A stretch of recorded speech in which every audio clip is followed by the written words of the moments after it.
5 years they are out, and their agenda is development. We want to reduce poverty, but the game has changed. It's no longer poverty, it has to be business, and usually uncoordinated, and there is no guarantee of linking the high value chain. Exporter-led interventions are usually business model. They have longer time frame, they have trade and commercial agenda, and they are defined usually in the form of agro scheme or contract farming scheme. And in this case, as a result of the research, shows that it promotes participation better compared to donor-led intervention. Now, in summing up the result of the research, one key point is that smallholders must not be forced. It's no longer a game of everybody should link high-value opportunity. Now there are investments in knowledge, and brokers are no longer relevant, and attempts at forcing them will not be sustainable in a way, just like I was explained earlier on. And like I said, there are new realities.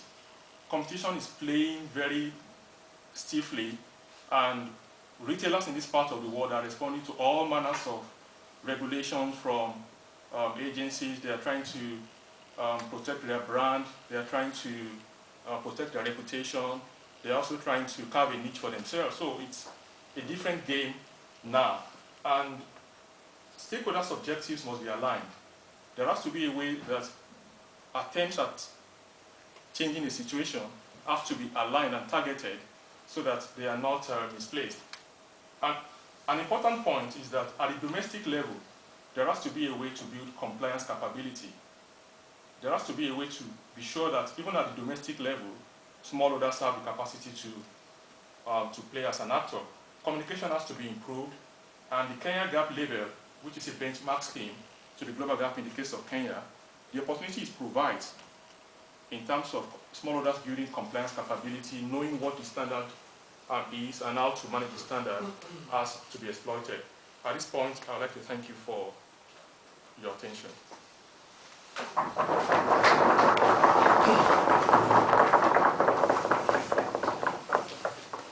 thank you very much for this interesting presentation. And now it's your turn. I'm sure there are lots of questions having come to your mind in the meantime.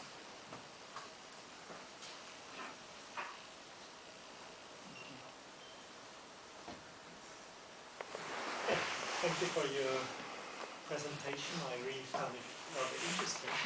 What astonished me is that little Burkina had so many more certified farmers than big Kenya. What can Kenya learn from Burkina Faso? Is it a different benchmarking, or what is the reason for this? Or don't the figures tell everything about the story, or just probably they're even misleading? Okay. Comparing figures from Burkina Faso and Kenya, don't forget I made a distinction that certified producers fall into two categories. Option 1 or option 2. Option 1 are for large-scale producers. Option 2 are for producer groups. The figure you saw earlier depicts a situation where there were a lot more certified producers. Certification is an option. You can choose to be certified, you can choose not to be certified. So the figure basically showed that there were more interested producers in Burkina Faso compared to Kenya. I can put it that way. It's only interesting. Yeah.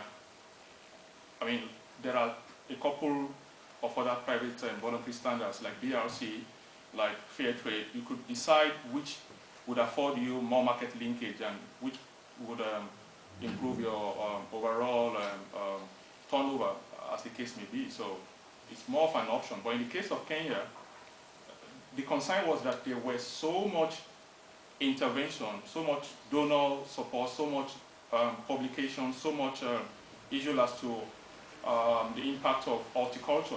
Horticulture is a key subsector in Kenya. So it was pathetic that despite all the intervention, the result is not still what it should be.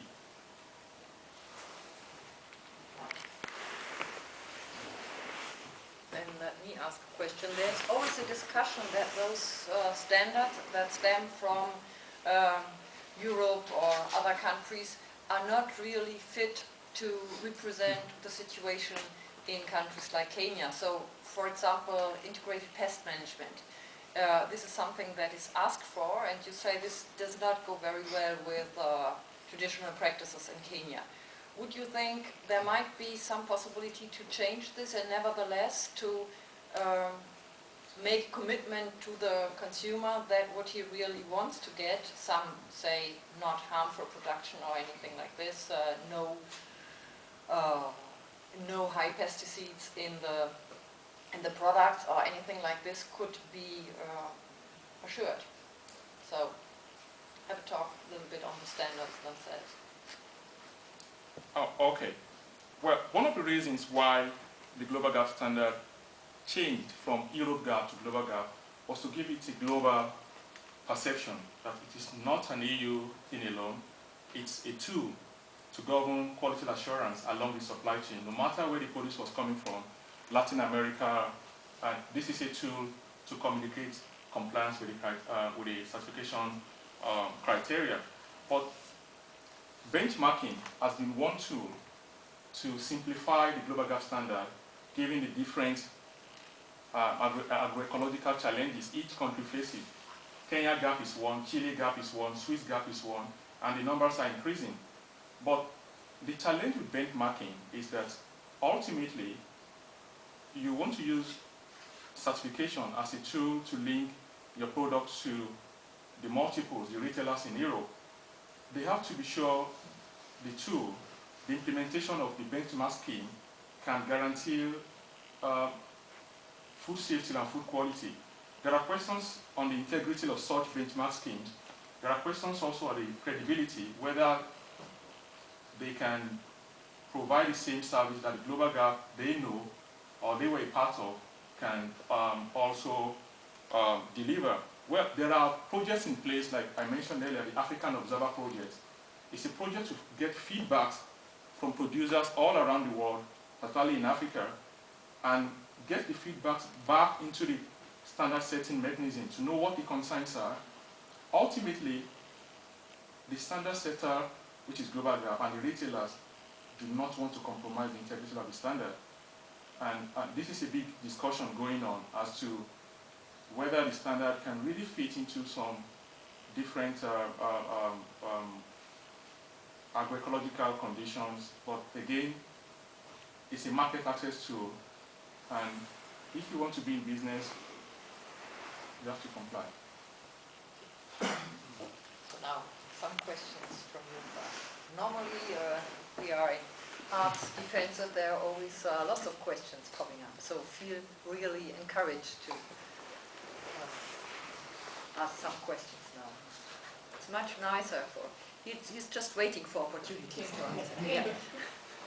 Maybe, Raphael, I was just wondering, considering that the global gap progress, from what you've shown us, is relatively low compared to a number of mature countries like Burkina Faso, Dr. Bremer has put it, what could be the contribution of the domestic prices to this kind of status? Because in some instances we find that the domestic prices are far much better than the world prices. So the producers or the farmers would prefer to sell their produce in within the country than to go for these complex aspects of global gap to sell their produce at the world market. Well, in trying to answer your question, I'll just mention the word reliability. As a producer, you want to be sure you have a reliable access to selling your product. In most cases, the domestic market is not well regulated. The practices, there are a number of sharp practices, and well, in general, there are discussions now as to the impact of what the domestic markets, the potential of domestic markets, and also regional markets. I can say categorically in the case of Kenya that the domestic market for fruits and vegetables is 3 to 4 times the export market. 3 to 4 times what goes into the export market. And the implication of that is that there are huge potential at the domestic market, but regulation is very poor. um,